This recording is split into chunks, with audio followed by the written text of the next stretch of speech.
la purée d'aubergine pour les garnitures, mais super sympa pour vos apéros.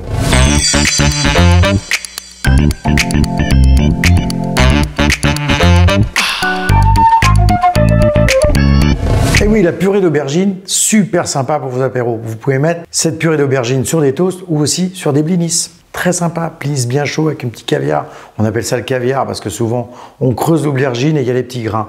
Alors on va vous dire c'est du caviar d'aubergine. Moi j'appelle ça une purée parce qu'il y a de moins en moins de grains maintenant. Et la petite astuce, on va mettre du jus d'orange, ce qui va vous permettre de garder une certaine blancheur à votre purée d'aubergine.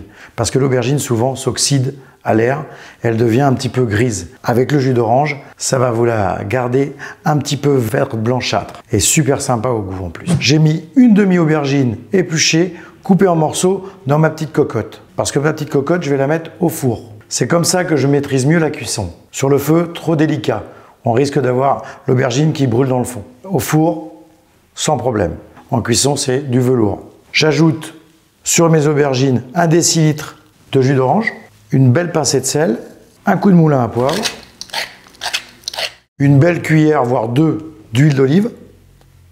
Et dans la série de préparation des aromates, aujourd'hui, on va choisir l'huile en persillade pour assaisonner cette petite purée d'aubergine. Je vais donc ajouter une belle cuillère d'huile en persillade. Je vais couvrir ma cocotte avec son couvercle et je vais enfourner 20-25 minutes, 170. Allez, à tout de suite.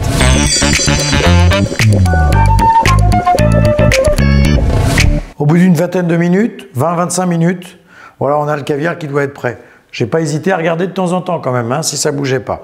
Voilà, voilà, on a l'aubergine forcément qui s'est divisée en deux. Hein. Le volume a vraiment baissé.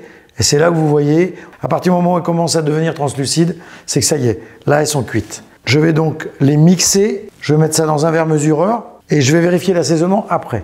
Là, je verse donc l'aubergine dans mon verre mesureur. Vous voyez cette belle couleur? Alors c'est le jus d'orange qui fait ça. Hein.